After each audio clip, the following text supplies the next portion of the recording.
ఏదో ఒకటి చెప్పనా, నాకేనా తెలియనిది. ఆధ్యాత్మికత, ఆరోగ్యం కలిసి ఉండే చోటు ఉంది మీకు తెలుసా?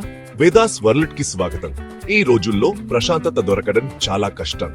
సరైన ఆధ్యాత్మిక మార్గం కూడా దొరకడం కష్టమే. కానీ వేదాస్ వరల్డ్ మీకు సహాయం చేస్తుంది. పురాతన వేదాల జీవనాన్ని మీకు అందిస్తుంది.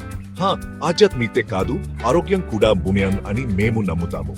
ఆరోగ్యం లేకపోతే మంచి ఆలోచనలు కూడా పనికిరావు. మీ ఆరోగ్యాన్ని కాపాడుకోవడానికి ఆరోగ్య చిట్కాలు, సహజ నివారణలు మీతో పంచుకుంటాము. అంతేకాదు, వేదాల్లో దాగి ఉన్న శాస్త్రీయ రహస్యాలను కూడా మేము పరిశీలిస్తాము. ఈ జీవనాన్ని శాస్త్రీయ దృక్పథంతో అందరికీ అర్థమయ్యేలా చెబుతాము. వేదాస్ వరల్డ్ లో మాతో చేరండి. ఆధ్యాత్మికత, ఆరోగ్యం, చికానంతో నిన్న జీవితాన్ని ఆస్వాదించండి. మీ జీవితాన్ని మార్చుకోవడానికి సిద్ధంగా ఉన్నారా? అక్కడ కలుద్దాం.